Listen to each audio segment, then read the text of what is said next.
The devil can transform into light. He can transform into an angel of light, meaning that when he's presented in front of you, he's not going to be looking like Dracula. He's not. It's going to be good. It's going to be smooth like butter and sweet like honey, man. Trust me. This is how a lot of people be getting caught up. And I don't want you to get caught up. I almost got caught up, man. I was up in his clutches, man. I almost gave myself over to him, man. Yeah, this was almost 20 years ago. Let me tell you about it, man. So up in LA, in order to get your food stamps, you have to do the work program. They send you on like a community service type thing.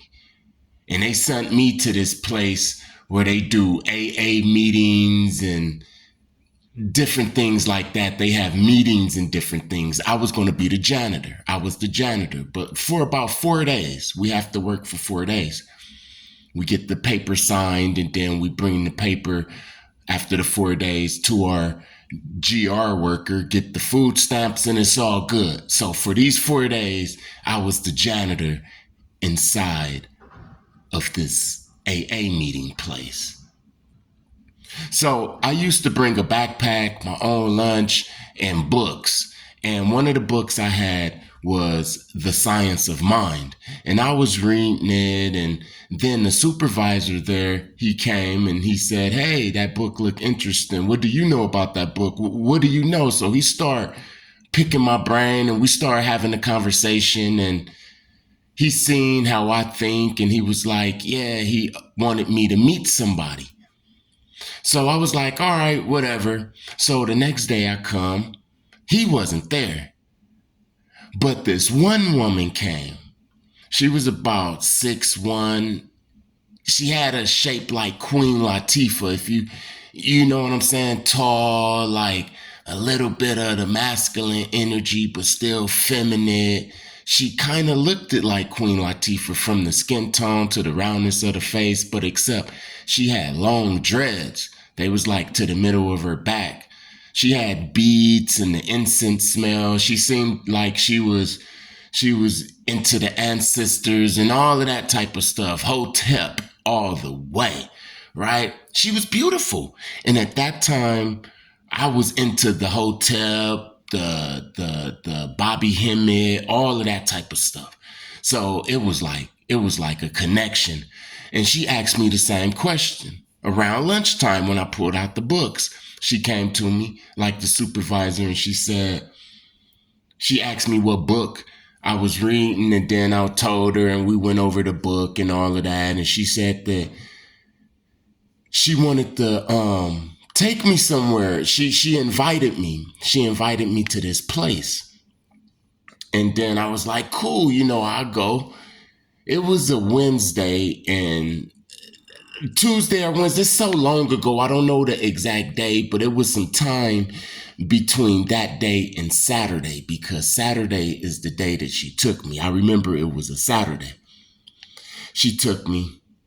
She came, she picked me up, and we rode.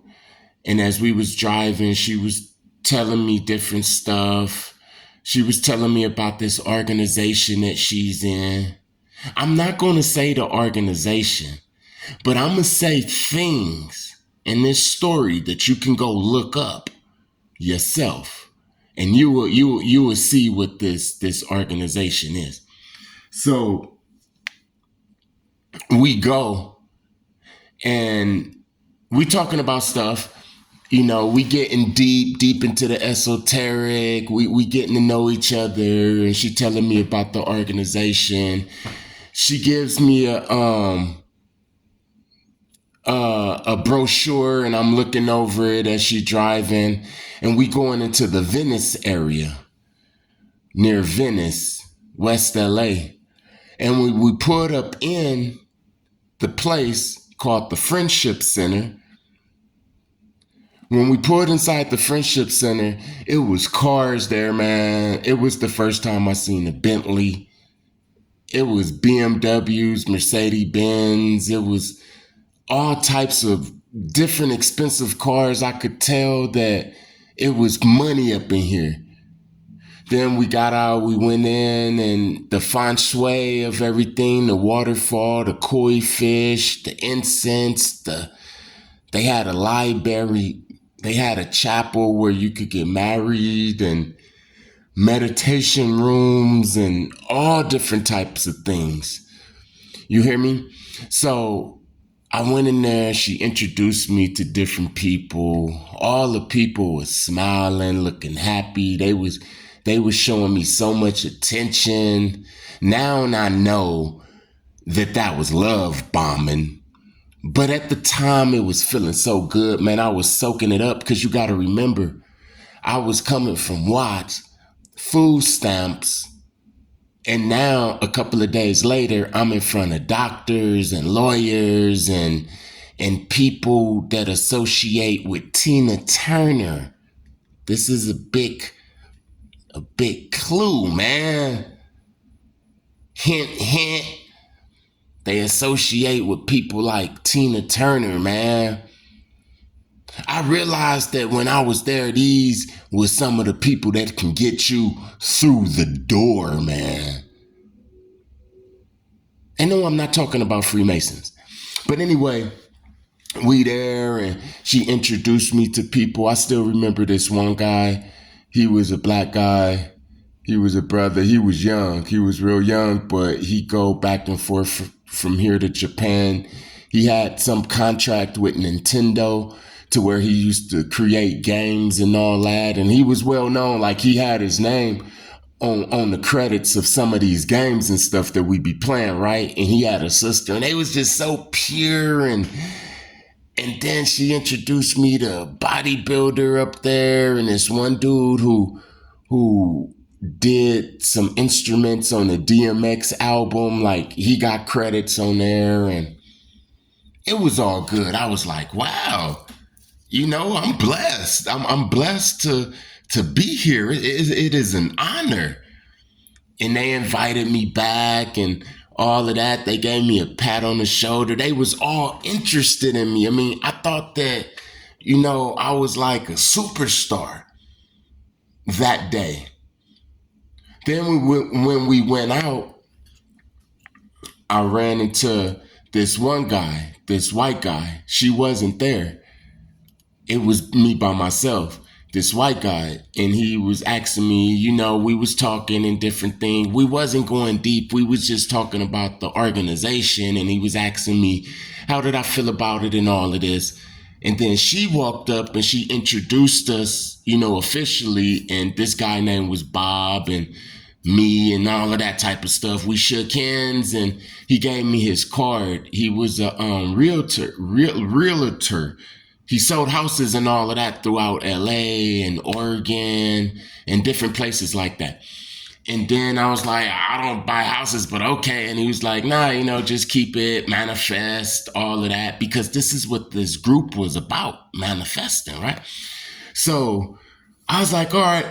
So we left, and then she dropped me off, and I started going to the meetings. Now, the meetings was held at people's house. It was 3 people in our chapter. So this organization is all over the world.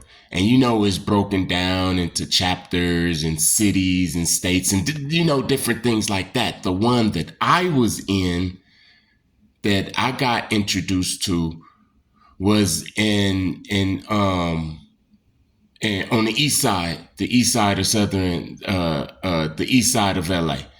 You hear me? In the hood, Watts, South Central, Compton, around that district was where we was located. And there was 3 houses that we used to go to amongst the people. So every Saturday we used to go to these houses, and then we'd chant. You hear what I'm saying? We'd chant. We'd sit in front of this thing called the Gohanzen, and we'd chant Nam Myoho Renge Kyo. We'll chant it. And then this is, okay, listen. We sitting in front of this thing called the Gohanzen. And this guy named Nichiren Daishonin, he wrote all of the mystic things of the damn universe. You can research this for yourself. It's been so long, and I made a vow to not study this no damn mo that I purposely, forgot a lot of stuff. But the stuff that I do know is Nichiren Daishonin, he inscribed all of this stuff on this Gohanzen, and they sit in front of it on Saturdays at 10 o'clock with no damn shoes on, because you can't wear shoes up in the house. And then you chant Nam Myoho Renge Kyo, and after that, I think that's called Daimoku and stuff like that. And after that, it's like testimonies, like what did you manifest and different things, and people will go around saying what they manifested and all of this. Like this one dude, like the first day I was there inside of a meeting inside the house, this one guy was like, yeah, I got off the bus and it was $100 right there, and I was just putting that inside my manifestation book and all of that stuff. A lot of stuff that I tell on this page comes from different times I was in different groups or around different people and different things like that. So the manifestation book came from this group right here. You hear what I'm saying? So we'll chant and all of that.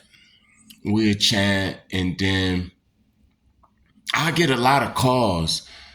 I get like 10 calls from them a day, man, from different people that I didn't even know had my damn number. I'd be like, hello, and they'd be like, hey, yeah, this is Jerry from the organization, and whoop-de whoop whoop whoop. And I'd be like, how did you get my number? And they'd be like, oh, you got it on file and this and that and that and that and this. And I was like, well, okay, because I'm kind of like I am a private person, man. I don't just like having different people call my house. Another thing they did was used to pop up in front of my house, man. Now that was creepy. Like, it was a gang of times that somebody would call me, and then I'd be like, hello, and then they'd be like, this is whoop-de-whoop from the organization, and I'd be talking to him for like 3 minutes, and then they'd be like, well, I'm sitting in front of your house right now, and I'd be like, what? And then it was like I couldn't get mad, or at the meetings the next time it'd be some like, what's the word? Exile? Like when they kind of like give you the cold shoulder and all of this type of stuff. So anyway, it's about 3 weeks from the first time I went to the Friendship Center and the first time I seen Bob, the guy who sell houses and stuff. And one night I'm up and I can't sleep. I'm chatting and all of that type of stuff. They calling me. I'm feeling weird because I was always grown up with the Most High, and at this time I'm staying with my mom's, and she's still with the Most High, and they want to meet her. They want to put a Gohanzen in the house, and they want to all come in the house, and she ain't with all of that type of stuff, but she let me make my own decisions because I'm grown, so she wasn't bashing the Nichiren Buddhism, but she wasn't allowing it around her house. You feel what I'm saying? And they didn't understand that. So I'm up because I'm stressing about that. And I finally get some sleep one night, man. And I had a dream. At this time, I know the difference between dreams and visions. And this night, I had a vision. So I'm in the field and it's gray. And I know that gray in my dreams, my visions, don't mean good stuff. Like when it's gray, gloomy. And I was in this big field. And I looked over and I seen a shed, an old, nasty, rusty looking shed. And then I looked over in the other direction and I seen Bob. Bob looked like Mr. Rogers, man. Mr. Rogers in a Hawaii shirt. Yeah, that was Bob. And Bob was dragging a little girl by her hand, and she had to be like 4 or 5 years old. She had on some red coveralls, a coverall skirt with white stockings and black shoes. She had brown hair, brown curly hair, and she was crying. And Bob was real angry, and I started screaming. I started saying, "Hey, Bob, Bob, man," but he couldn't hear me. He walked past me and he was mad, man, and he went up in the shed. And I just started crying because I couldn't see what he was doing, but I knew that he was doing, the worst thing that you can do. And then he came out alone. And I knew that she wasn't going to be coming out. And then I woke up, and you know how sometimes you have nightmares like that? Or if you have a nightmare and then you wake up like they do on the movies, like, oh man. And you lay in the bed for a minute and you think before you move or anything, you just think about that, let that replay a couple of times, and you got to shake it out your head. I did that. I was thinking about that all day. And so happens that was the day that we was going to go back to the Friendship Center, because it was like once a month or something like that you go there and chant. And then all of the other weeks within the month, you go to the people house. So she came to pick me up. We went to the Friendship Center. And I was wanting to tell her my vision, because I know she was on the level of visions and astral projection, and it wouldn't be weird to tell her some stuff like that. But something was telling me, just don't tell her, because I don't know her. She probably know Bob is, she Bob homegirl, so she gonna take his side. I don't want to put myself in that. So we drive up there, and everybody like cool, like last time. Everybody, some people asking me when am I gonna get the Gohanzen, and chatting about it and all of this type of stuff. And then I see Bob. Now, when Bob first seen me, he was really like, "Hey, what's up, man?" And all of this type of stuff will come right to you. So that's the energy that I came to him like, "Hey, what's up, Bob?" And all that. And he looked at me and looked in my eyes. And you know how a dog, they turn their head when they see something weird, like they tilt their head. He looked me in my eyes and tilted his head, and he put his head down to the ground. And I was like, "What's up? What's up, Bob? How you been, man? I haven't seen you in a couple of weeks, brother." And "What's up, brother?" And all of this type of stuff. And he was just so cold, man. He didn't even want to talk to me. I was like, ooh, like now I know why all of that. Why he looked me in the eyes, what he was seeing, why he felt ashamed and never talked to me since that day, period. Was like never even, like he never even knew my name. You hear what I'm saying? From that point on, I started looking at the organization kind of weird. But they kept telling me that I needed to meet this one guy. He was in San Francisco, and he come down after everybody gets shakabuku'd, because that's being initiated. Once you get shakabuku'd, you need to talk to this guy named David, right? So for some weeks, they keep reminding me, like, make sure that you're prepared to talk to David. It's going to be a good meeting. You're never going to forget this meeting with David. He's so special. He's one of the top guys of the organization. I mean, you really got to be with David. He's coming down. David's coming down in a week. Okay, David's coming down in 4 days. Okay, hello, are you ready? Tomorrow, are you going to be here? Because David's here. Like that, right? So I knew this was like serious. Like I thought that when I see him, he was gonna be like 15 feet or something like that, like the Buddha himself. You feel me? So David came, and he was a regular dude, and He came to pick me up, him and this dude, this other guy. I don't want to be giving all the names and stuff like that. I should. But anyway, this other guy, I call him B. They came to pick me up one night of the meeting. I was prepared for this.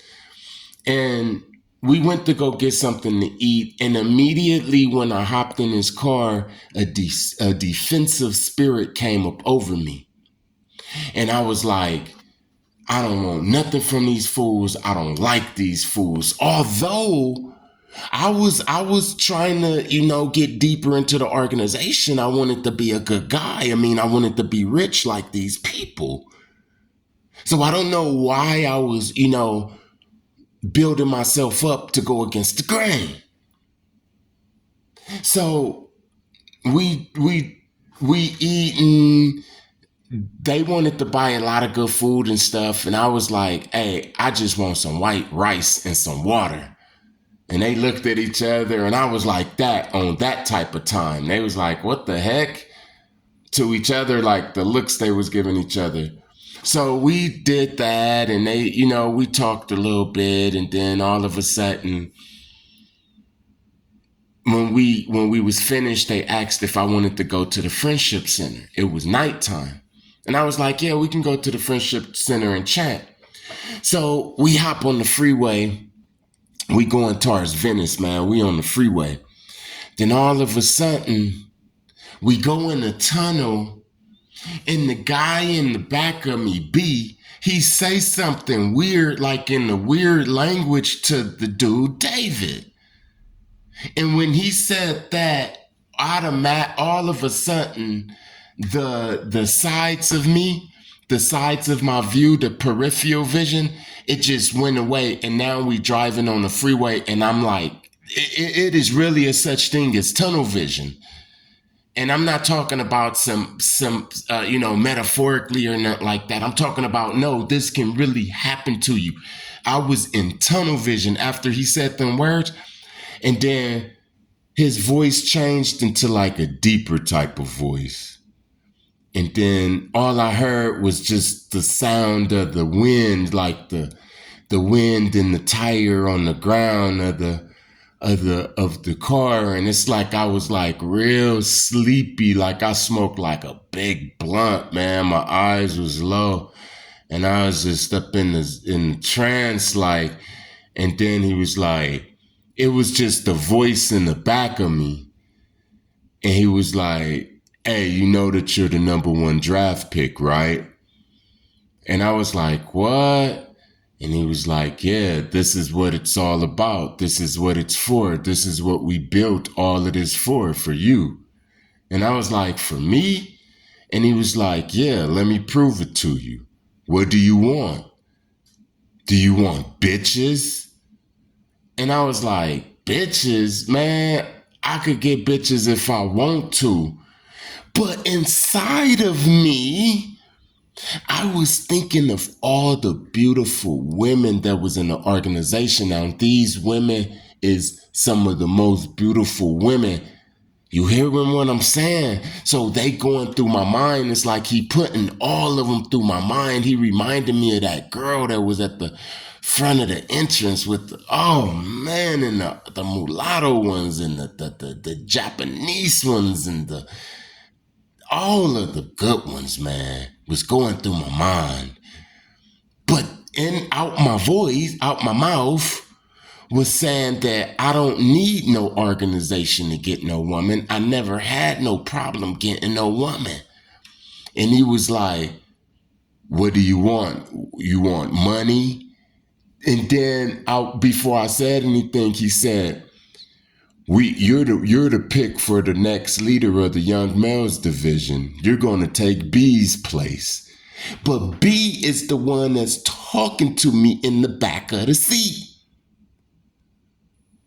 You following me? He's like, you're going to take B's place.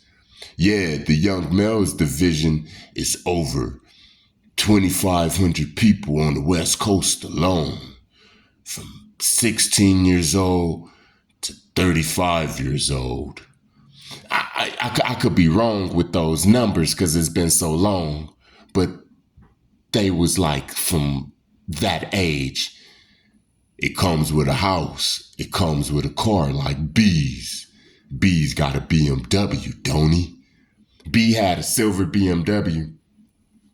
And I was like, man, I don't need no organization to get no money. I could get a job. I could do this. I never had a problem just getting money. Like I really know how to get money. All I got to do is get in school. I'm saying this. All of this is like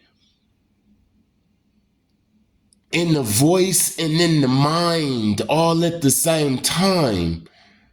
It's like I'm negotiating with this guy in the back of the car, and the only thing that I could see is when he say the women, all I could see is me with all of these sexy women, man. And not just with them women either. It was showing me that the women could have been as young as I wanted them to be.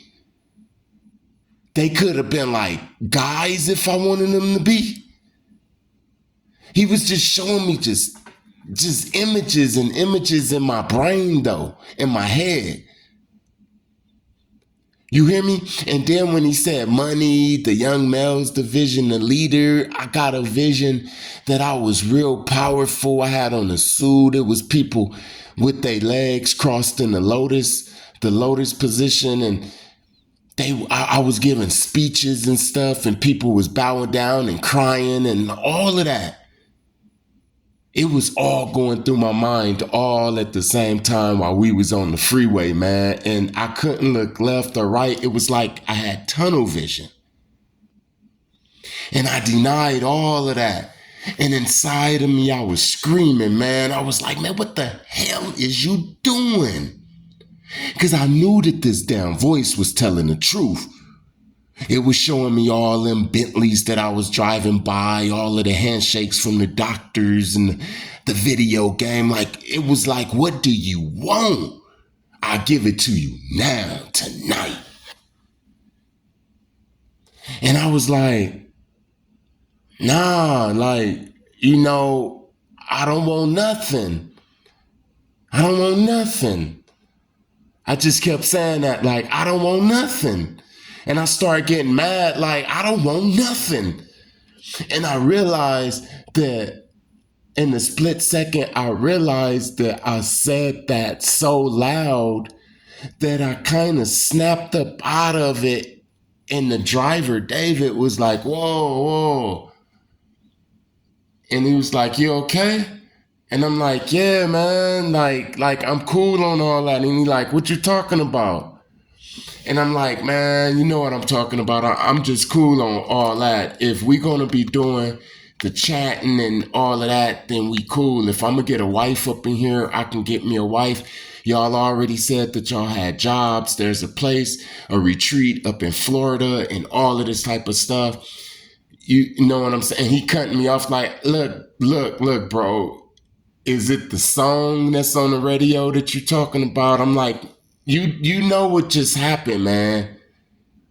And he like, okay, bro. Okay, it's all good. Can we say it's good? And I said, can we say it's good? He said, it's all good. I said, it's all good. We chanted a little bit. We chanted on the rest of the way up there to squash it all. And I took it as I was just tripping. I had a bad day. You hear what I'm saying? So we go to the Friendship Center again. It's going to have to be a part 2 because I'm tired of talking. I'm going to give it like 3 more minutes and then I'm going to have to make a part 2. But yeah, we go to the Friendship Center. And then in comes this one woman. She had on like a stripper type dress with leopard print. Oh my God, man. Some of y'all would have sold y'all damn soul right there, man. Oh my God, man. She was just so bad, man. And it was just so many rich people there. And it was like the black rich people there. For some reason, it looked like the club that night. It was people with diamonds, like the big chain. I remember this one dude, he had the diamond chain, but it was just diamond connected to diamond connected to diamond, like a big chain like that. And all of this stuff is real. Like you could just tell. You what they do for a living and stuff, the people that they know. So we talked a little bit, chanted, all of that type of stuff. We go outside, and this one guy, well, there's a bunch of guys in the group. So I go to the guys in the group, and we all talking and stuff. And this one guy, he said, man, for world peace, I kill myself. And then the other ones was like, yeah, I do that too. And I'm like, what? Okay, yeah. And he said, well, what I mean is, I would die. I would give my life up for a good cause. And all the rest of them was like, yeah, and all of that. And I'm like, well, yeah, okay. And then he said, man, I die right here, right now, for a good cause, man. Won't you die right here, right now for a good cause, brother? And I said, hell no. Let's talk about the cause. And he was like, well, I'm talking about world peace for good things to keep going on. And all of them is like, yup, that's true. And I was like, I don't know, bro. Like, I gotta think about it. You hear what I'm saying? I don't know about just killing myself because of what? Like, let's dig deeper into this before I, agree to this. But, they kind of brushed me off and the group broke up after a while. And I was just standing there by myself thinking like, man, I done just disappointed some old people, man. Me and my big mouth, man. I should have just said that I damn die. So B came. B was going to drive me home. And sure enough, we hopped up in his car and it was smelling good like leather. And we already said we weren't going to talk about it when was chatting and going up to the Friendship Center. So, I'm a man of my word. I didn't talk about it. I went home and I was telling my moms about it. And we started praying. And then this is why I say I watch the TV. I don't know about y'all. If you can't handle the programming of the TV and you don't know how they talk on the TV, because this is how they talk with the TV, the movies and all of that. They program and they also communicate with each other in a different type of language. But it got late, and at that time, South Park used to come on free TV because my moms didn't have cable. So it was like 11 o'clock. And I went up in there and I was still thinking about it. And it was running through my head like, would you kill yourself and all of that? And the voice that was in my head and the money that I was passing up. And why did I even turn it down? And then South Park came on. My mom's prayed. Me and my mom's prayed. Although I was chanting, I never stopped praying. I always was praying. So we prayed about it and all of that. And I went in the room and then South Park came on. And I was like, why did I not do that? And then the episode of South Park was about, it's kind of fuzzy in my brain, but you can probably Google it. It was about one of them started a cult, and they started a cult, and then they gathered them all up in front of, I think, the White House. They gathered them all up in front of the White House or City Hall or something, and the news was out there and all of that. They had on white robes and they had shaved heads and all that, and they all drowned themselves. They all was drowning themselves, and I stood up in the bed. And I went to go get my mom's, but at this time she was asleep. So I'm like, dang. and I wrote it down because they taught me how to write stuff down and all that. So I wrote it down and I was like, man, I'm getting so many signs, man. The Bob thing, the dude, the deep type of voice that was in my ear, man. The dude telling me and trying to like convince me that suicide and different things, is the way to go for peace. And all of this confirmation came with something as simple as South Park. The Most High can communicate to you in a lot of different ways. There has to be a part 2 of this. I'm going to drop a part 2 of this because, well, let me drop some more. Okay, like 3 more minutes. 3 more minutes, all right? 3 more minutes. So I'm like, oh no, I'm done with this. Look, I sat up in bed and I was like, oh man, this is why, like, this is like crazy, like sacrifice, suicide type things like that. I just start feeling real scared. I start realizing that they had my number. I start realizing that I was in a cult. I start realizing that, have anything ever dawned on you? You just sat up and was like, oh, hell no. What the heck did I get myself into?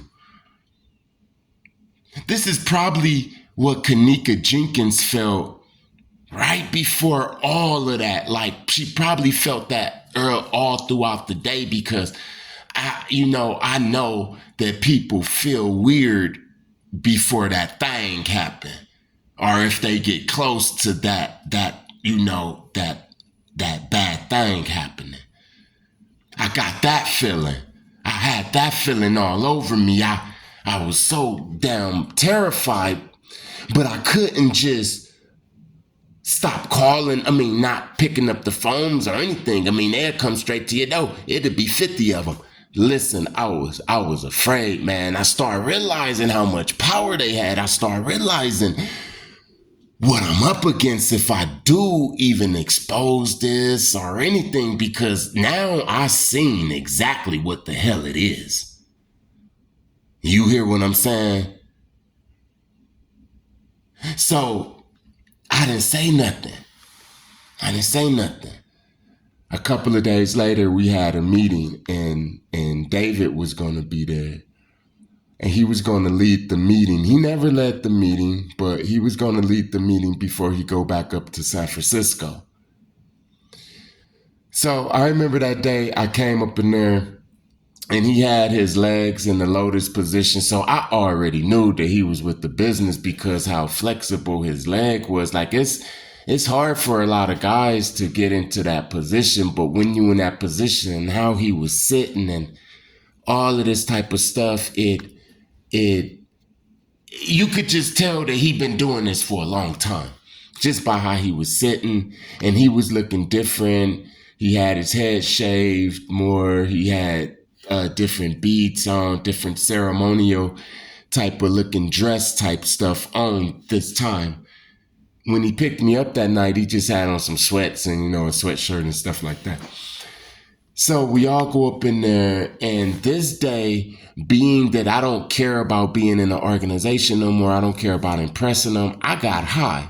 I never got high because I never wanted to be slipping like that, have them smell it or, sense that I was high. But this day I didn't care.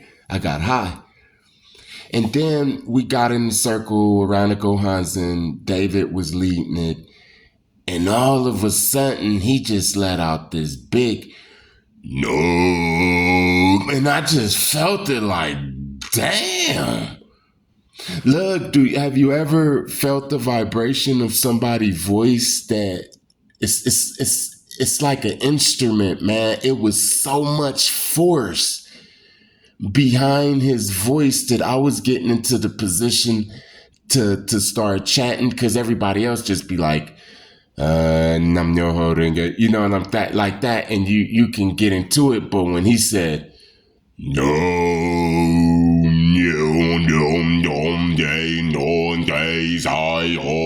all of that type of stuff, no weapon formed against us shall prosper.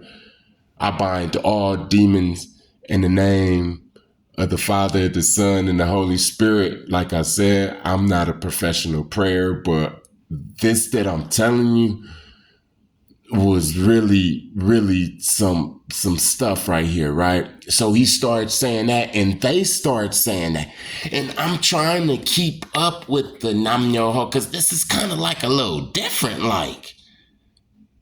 But you know, I'm kind of not tripping. And I'm saying the Nam Yo Renge Kyo, but they saying different sounds and stuff, right? So then I hear. You ready? You ready for this? I hear die, die, die, die, die, die, kill, kill, kill, die, kill, kill, kill. See, it started off. It started off like this, right?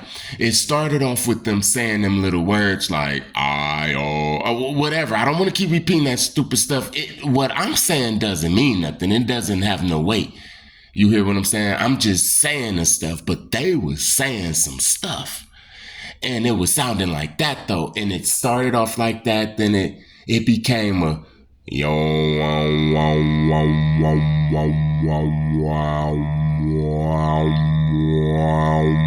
like a frequency vibration. And then all of a sudden that frequency vibration became this deep voice that starts saying die, die, die, die, die, die, die, die, die, die, kill, kill, kill.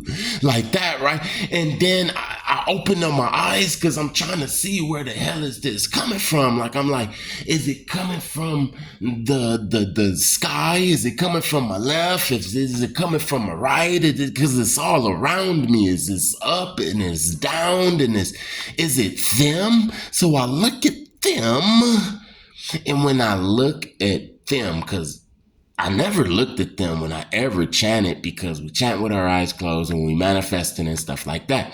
But this day, not only did they was chanting some different stuff. When I looked at them, they damn eyes was rolling in the back of their heads, man. They was bobbing their head like crazy, like in the movies, man. Like it was like they was possessed, man. And I was like, oh, holy hell. I realized that doors had deadbolts on them. I realized that the first day. But they were so nice and so clean and so professional. These is the same people with the good big jobs all around, man. I said, oh man, how the hell am I gonna get out of here? Plus, at the same time, I'm hearing this die, kill type of frequency. I'm feeling like I'm going schizophrenic, man. I wanted to just jump out the damn window, man. But I couldn't do that. So I started pleading the blood of Jesus in my mind. And then all of a sudden they start coming up out of it, but I'm starting to play like I'm coming up out of it, man. It was like a life or death situation feeling. It was, man. I was fit to just start panicking and screaming, man. But anyway, this is crazy. But anyway, we came up out of it and all of that and all of this, right? And then David immediately said some of them weird words, and then they all like looked at me, then looked back at David, and then he read out of this book, this little book that we never read out of, but he read out of it. And then he said, from what you've seen today, something like, if you tell anybody, then the 3 demon daughters will come and rip your flesh off and drag it throughout the street for all to see. Do you agree? And all of them said, a word like one of them weird words, and I didn't know what to say or nothing. I'm like, okay, I just wanted to leave. I just wanted to leave. So we left and all of that. A couple of things happened between then, but we left after that. Then all of a sudden, I was like, that was the craziest thing that I have ever witnessed. I do not even want to go back. I do not even want to play with them. If they call, I'm not playing. I don't look. I promised myself when I was in that damn house and I seen that and I heard them that if I get up out of there alive, I was never coming back and not even playing with it. The blood of Jesus, God, I'm going to be yours, man. Please. And I'm going to tell everybody what I seen. So I did that. And they got mad, man. They got upset. They start stalking me, man. 10s and 20s of phone calls a days, and we outside right now. Can you just sign some papers? We just want to talk to you. What's wrong? What did you see? What did you see? What did you hear? Did you hear something? Did you see something? Can we just have a meeting private? Do you want to go to lunch?